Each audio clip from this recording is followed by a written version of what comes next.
As you read the Bible, Old and New Testament, there's lots of talk about discipline, about faithfulness, about commitment, about a set of understandings, about the things we know are right and true. If you look back at the list of the works that we did for 4 years to develop the relationship between the United States and Israel, they all stem from that central understanding of doing right and duty and of doing the things you know to be true. I heard someone say the other day that, Mike, it was fantastic. You recognized the fact that Israel is the rightful Jewish homeland, including Judea and Samaria. But of course, this is just a fact.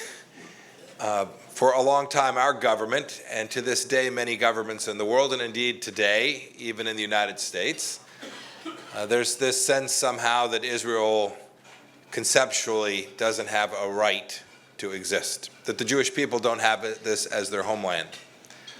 I had the incredible privilege, it's been now 3 months ago, to travel to Nablus, to Hebron, to Shiloh, to a handful of places in Judea and Samaria which I had not been able to get to before. I stood there standing between the tomb of Abraham and the tomb of Sarah. It is not possible to stand in that place without understanding that this is the Jewish homeland, that God brought his tribes to this place. And the fact that the world doesn't recognize this is indecent and immoral, and something that I am confident that God will hold us accountable for. It is an incredible privilege to have been a small part of an administration that understood that and that worked for it tirelessly. Certainly for America's own best interests, its own security interests. Certainly for Israel's interests, its own security interests. But perhaps most importantly, because it was decent and right, and it was our duty, and to be disciplined in our faith, my faith as a Christian, the faith of Jews. To do anything different would have been inconsistent with what we owe our Savior and God. We took a lot of heck for it from all the places you'd expect. The New York Times had a field day. Even in our own administration, I remember the meeting vividly. Ambassador Friedman's written about it a little bit in his book. Even inside our own administration, there were those who just thought, recognizing Jerusalem as the rightful capital of Israel is dangerous. But of course, when you do what God commands, when you do the things that are right, then God will smile upon you. You can go read statements from, the dozens of secretaries of state that came before me. You can go read the things that they said. They all said that if we did this, in spite of the fact it was required under American law, if you did this, there'll be World War III, that there'll be an intifada that exceeds all those that had come before. But of course, that's not what happened. It's not how things unfolded. It is not how God directed our history, our mutual history between our two countries. When one understands duty and one is disciplined and one is faithful, I am convinced that God will continue to watch over us. Dan, you spoke about energy. You spoke about the risk to the world from the fact that the God-given energy that sits underground today here in the United States, in the Eastern Mediterranean, in places that are the rightful property of the Israeli government, and indeed in places all across the world, energy over which we have an obligation to be good stewards and to use in a way that is proper and decent and efficient. But to deny that to the world, to deny this thing that people need to live their lives, to take care of their families, is fundamentally indecent. It is not disciplined. In fact, it goes against God's words. We talk about it in the security world, we talk about it as a geopolitical matter, but it is the right thing to have done. There will be this winter, there will be people whose lives are impacted. Perhaps not as much here in the United States, but more in Europe.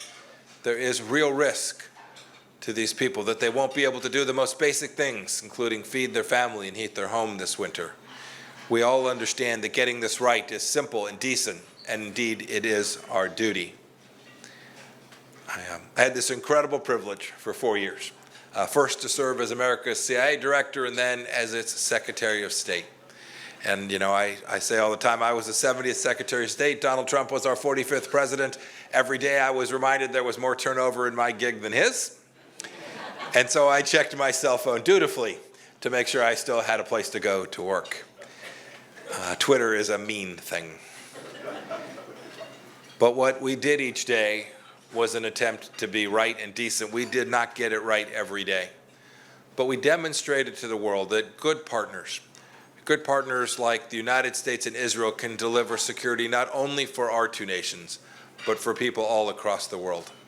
I'm deeply proud of the work we did. I was blessed to have been a small part of it. So the question is, why do I think that President Biden is so eager to cut this deal with Iran? The truth is, most times when there are debates, political debates, I can argue both sides of a case. I can make my arguments adversary. I can make their case. I understand. I can't explain this in a way that's not either cynical or demeaning or suggest incoherence. But it seems to me that this is both cynical and incoherent. I think in the end, part of this is vindictiveness. I think part of this is President Obama did this. It was his signature accomplishment of his second term. And so there's this sense of Trump undid it, I want to go do it again. I also think, though, there's something deeper. And I think this is what not only Israeli leadership today, but leadership throughout the Arab world today understands. I think the Biden administration believes that Iran can be a force for stability in the region.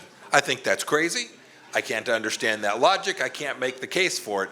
But as you stare at their policies, you watch that they're prepared to give them some $1 trillion in wealth to create and continue their terror campaign.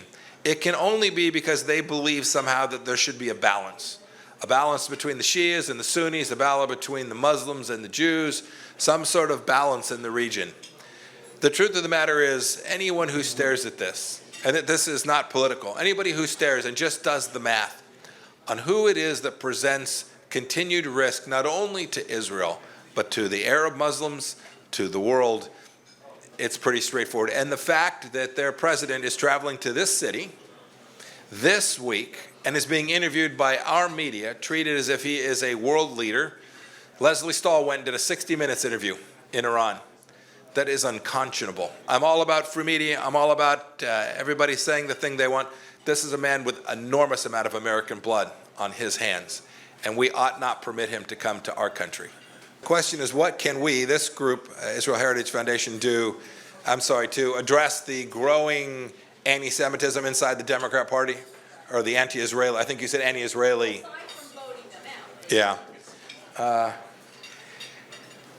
I have enough trouble getting my own party to go the right direction. But my thought on this isn't terribly different than where I began my thoughts tonight. You just have to speak the truth. Part of the Democrat Party attachment is to a misunderstanding of the people who live in Judea and Samaria. Right? BDS movement springs from this, a great deal of anti-Semitism. I worked as CI director. Abu Mazen is a terrorist, right? It's different from the Gaza Strip. It's not Hamas, but the corruption, the kleptocracy of the leadership of the Palestinian Authority is equally at risk. And I think there are too many people in the progressive movement who don't understand that. It verges on anti-Semitism. It is certainly anti-Zionist. And the best I can hope for is that we can continue to expose them to the truth, tell them the truth, teach them about why this matters, and then continue to make this case, not just inside the United States. The progressive left all around the world has this misunderstanding, this misconception of Israel. And all we can do is pray and work.